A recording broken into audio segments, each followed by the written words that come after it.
Hello and welcome to the second in the series of web chats hosted by me, Russ Bradford, from Parkinson's Concierge, regarding the most bothersome issues we face with living with Parkinson's.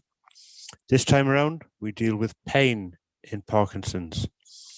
Now, before we begin, may I please state that any comments, opinions, statements, references, etc., are those of the individuals who have kindly given their time to address this topic. They are not necessarily those of Parkinson's Concierge or our partners. I would also like to state that people with Parkinson's are uniquely individual. So what happens to one person doesn't mean that it's going to happen to another. What fits to another isn't necessarily going to work for others. Now, this statement is also to be considered when being prescribed the medication. A little bit about me. Prior to my diagnosis, I became aware of an increasing level of pain originating in my right shoulder. Then it started in my left hip. This pain became increasing in intensity. It affected my dexterity, my posture, and my walking style became symptomatic of those with Parkinson's. Now, on 4 occasions, I was told by my GP that it was a trapped nerve. Nothing to worry about, they said. On the last occasion, they did mention possible surgery. However, from a conversation with a friend of mine, when I asked, could it be Parkinson's, I was met by the GP with the response, no, you're far too young for that. So after agreeing to further tests, 1 month later, in 2012, I was diagnosed with Parkinson's. My pain is primarily in my right shoulder, my left hip, and because of dystonia, I also have immense bouts of pain in my right foot, where my toes curl under and my ankle becomes very rigid. Now, here's an interesting fact about people with Parkinson's. Some people gain skills and abilities that they've never had before, such as artwork, painting, drawing, anything creative. There seems to be a creative side linked to a diagnosis of Parkinson's. So that's a little bit about me. We've got some fantastic guests ready to tell you about their symptoms and problems with pains in Parkinson's. Thanks for listening.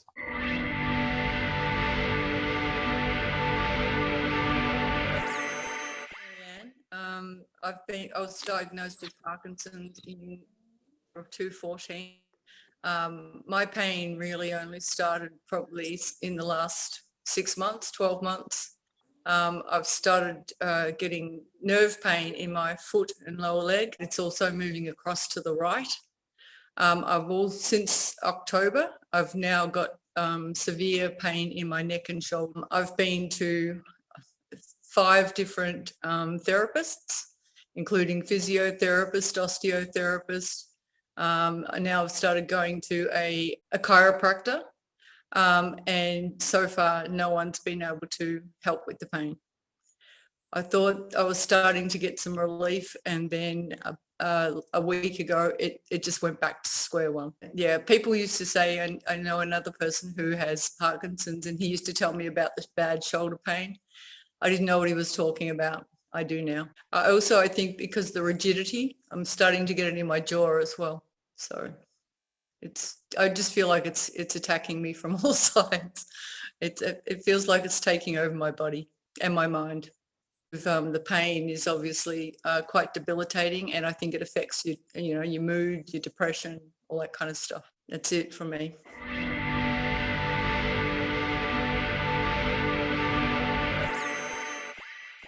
I'm from Malaysia. I was diagnosed with Parkinson's when I was 57 years, and now I'm 69. For me to speak, so I go to see the speech therapist, and I got lots of pain on my back, and I can't walk properly. I always tend to fall down, and my sleeping problem is I can't sleep without sleeping pills. When I lie down on the bed, there's numbness on my left hand from the fingertips to the elbow, and sometimes there's pain too. And for me, the swallowing is also quite difficult. Only recently, I don't have energy. I feel fatigued and lethargic also. I only hope that the scientists in the world can find a cure for this, and I would really love to have my energy back again so I can play with my granddaughters. That's my story.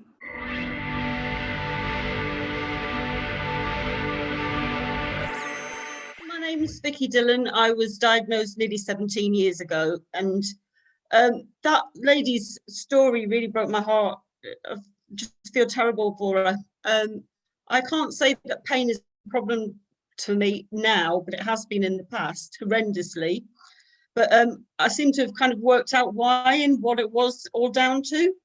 First of all, I had horrendous pain with my feet, to the point I felt like I was walking on cobbles all the time. Feet were swollen, really painful. It really, really hampered my life at the time, and it was really depressing. I thought, this is it. I'm not going to be able to walk anymore. So I ended up actually having foot surgery unnecessarily, as it turns out, and steroid injections like you, Russ, which are quite painful, but they did the trick. But for me, it turns out that Madapar, I'm sure it was Madapar, was responsible for giving me foot pain, because I got swapped from that levodopa up onto Stalevo, and it went.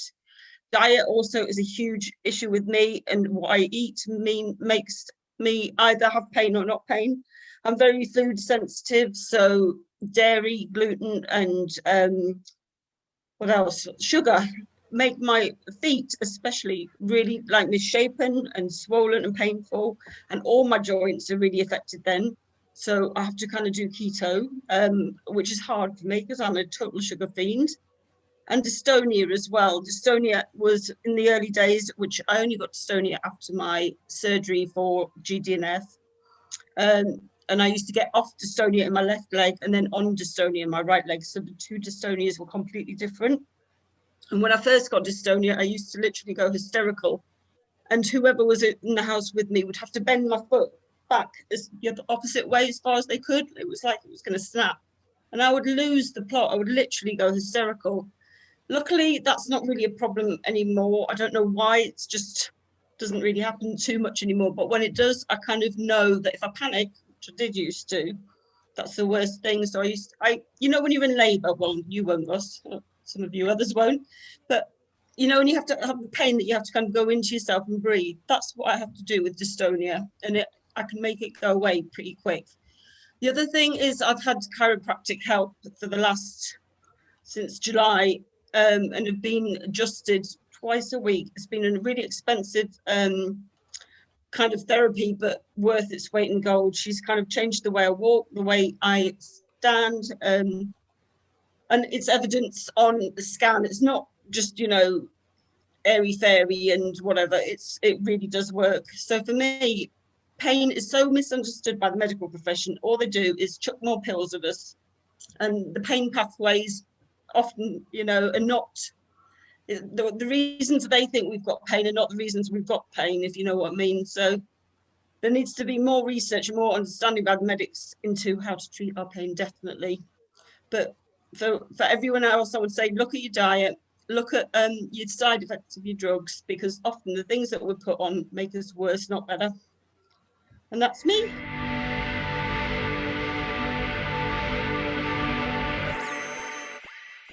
My name is Elisabeth Eidel, and I am living in Denmark. I was diagnosed with Parkinson at age 53 in 2013. The pain involved my feet and my legs. Some years ago, 3 years ago, I started on the drug Madapar, and shortly after, my feet start to hurt, my legs start to hurt. It has been worse the last couple of years. And last year, it was so horrible that I was walking with a walker for 6 months. My feet was full of water. They were swallowing up. I had to go 2 sizes up in shoes. Then something else happened last year, and I came to the hospital. And after I had been to the hospital, I checked myself out of the hospital. And then I waited 5 months to go to a new neurologist. I went to the new neurologist last year on the 26th of November, told my story, and she was listening. And the first thing she said to me was, okay, we take the Madapar away. And we took the Madapar away on the 26th of November. 10 days later, I woke up in the morning. My legs was not hurting anymore. My feet was not hurting anymore. 3 weeks after, The swallowing was gone in my feet, the water was gone, and I can run, I can play table tennis, I can do everything today. It's unbelievable. That's my story. Thank you.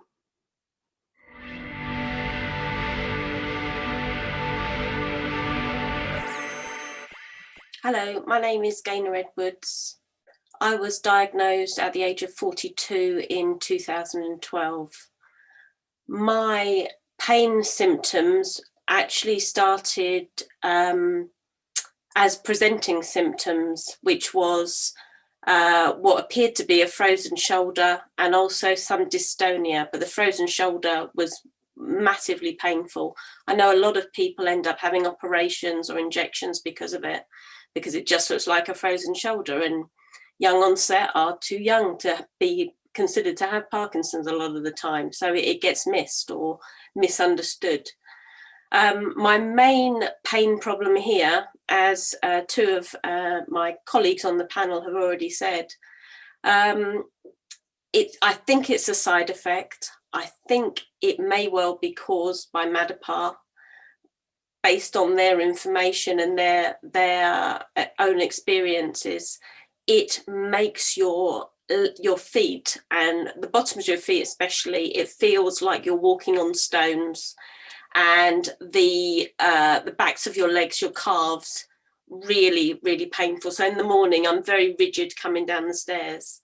I contacted Roche recently, who are the makers of Madapar. They weren't aware of that being a side effect of their Madapar, of their drug. However, they haven't ruled it out, and they were very interested. So I think there's a case here for people actually talking, feeding back to the drug companies if at all possible. I think it's a good thing to do. My interesting fact, how it would improve my life. I can be able to walk without pain. I can walk the dog. It will improve his life, no end.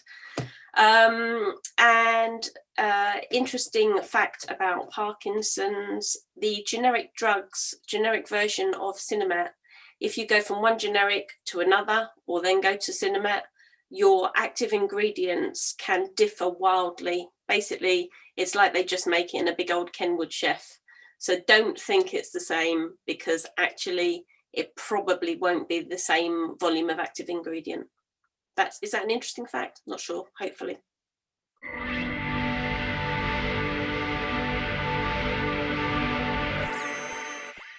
Hi all, my name is Ile Roger. I'm 48-year-old. I'm from Cameroon, Central Africa country. I was diagnosed in 2030 when I have 39 years old. Parkinson is unknown disease in my country. It makes it very difficult. I have also problem to be taken charge. There is no social plan for person with Parkinson. And also in the night I have a classic pain like the other person. I have a classic pain.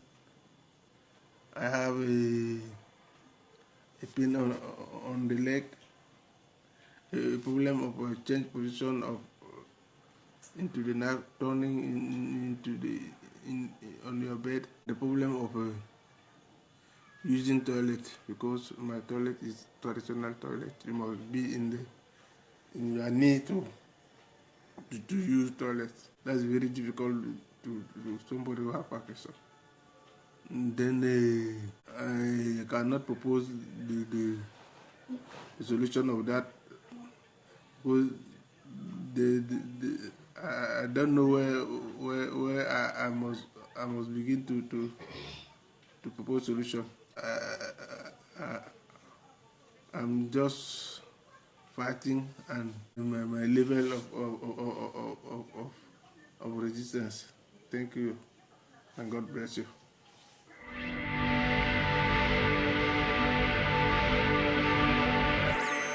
My name is Renee Dickinson, and I was diagnosed with Parkinson's in 2002.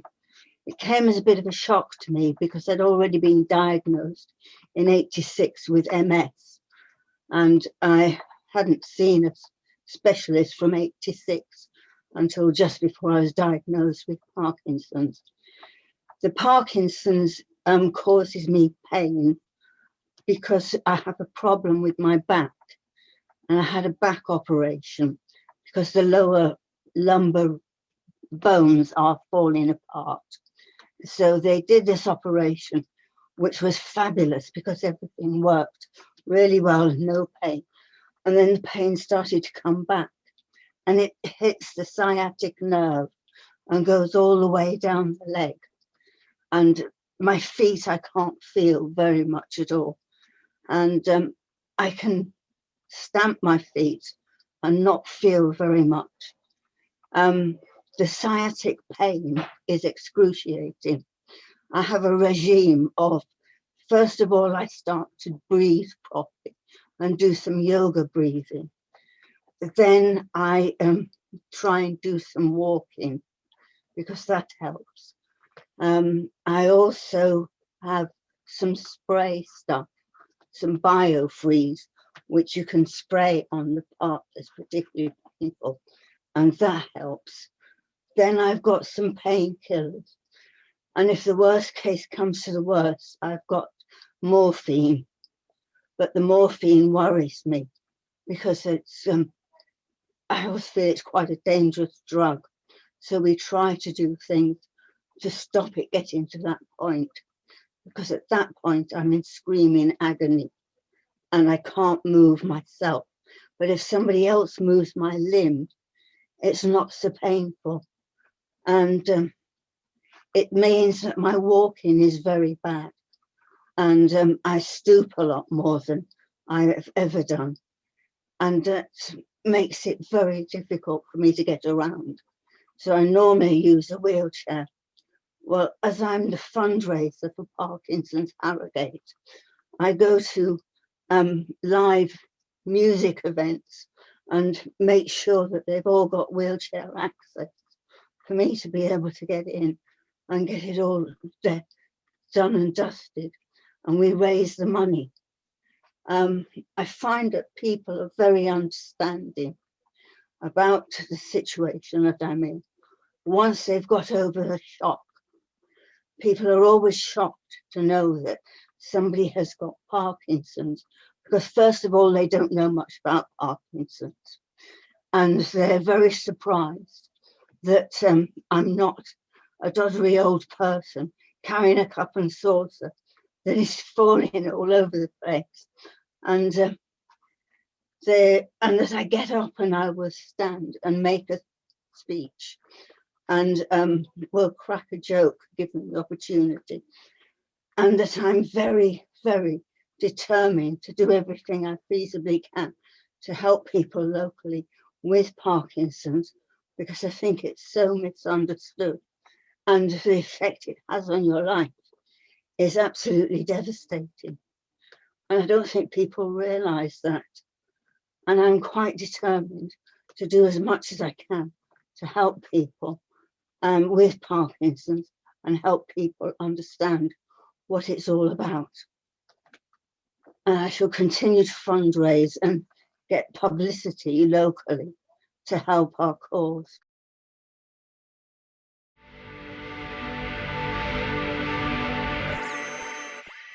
Hi, I'm Robin Simons. Hello, Vicky. I don't know if you remember from Montreal, the World Parkinson's Conference. I have had my Parkinson's since 1998. This is my 24th year with Parkinson's. I was diagnosed in January 2001. I went, for the first 2 years, I lost the use of my arm. It just went rigid. And it's quite heavy to carry on for 2 years. I was put on Sinemet and I thought it was a wonder drug. And I had a honeymoon with it, but it didn't last very long. I've been on Sinemet, Stalevo and Madapom. At the moment I'm on Madapom, and I've had a variety of pains over the last 24 years. At one stage, I couldn't sit in a car for more than 10 minutes without my hip space aching. The symptoms change over time. I think there's a variety of pains that I've experienced with my Parkinson's. The worst one, the one that's most prevalent, is when I get my off periods, which is frequent. It's about 5-6 times a day. I get painful rigidity in my body. It feels like I'm wearing a lead suit and gravity's trying to push me down. Once the medication works, I feel great. And I call that state Robin in Wonderland. My walking has not been affected that much, but without my medication, I have to use 2 walking sticks. When I am medicated properly, I have no problem. I walk my dog. I've had apomorphine for 7 years, and then in 2016, I had DBS. That has affected my balance and my coordination quite severely. The other kind of pain I've had is from falls. Last year I had over 40 falls.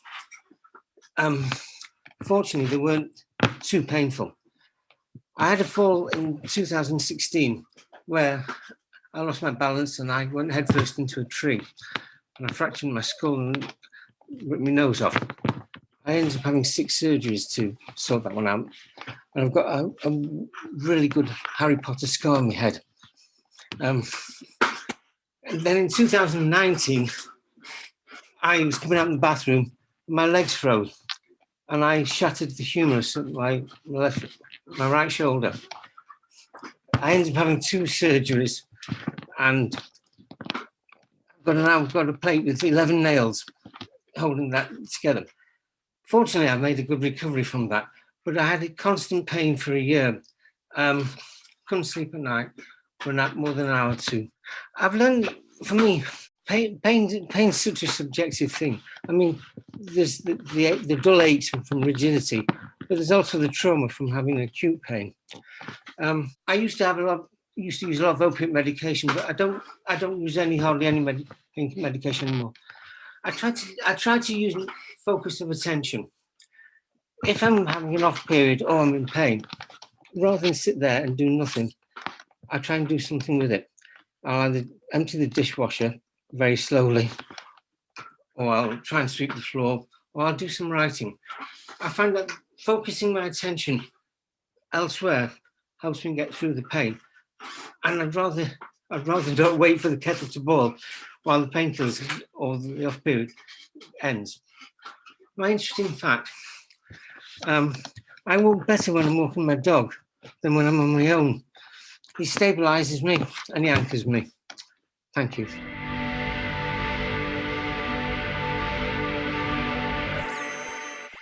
Hi, my name is Ian Robertson. I live in Saskatchewan, Canada. I'm currently 65 years old and I was diagnosed with Parkinson's in 2012. My Parkinson's pain is hard to pinpoint. It's mainly in my feet and lower back.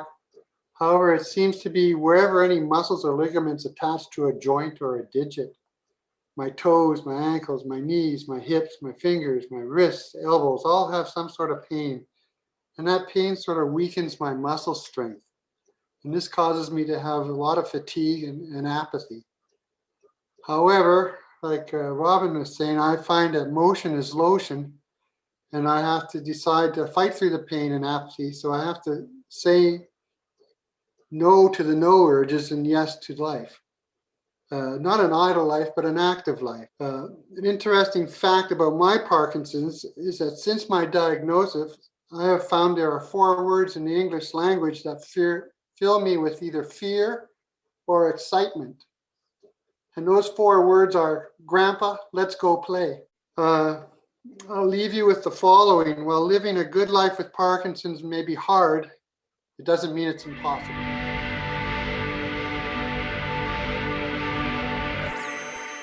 Good morning. My name is Greg Budgel. I was diagnosed with Parkinson's back in 2014, and I am 54 years old.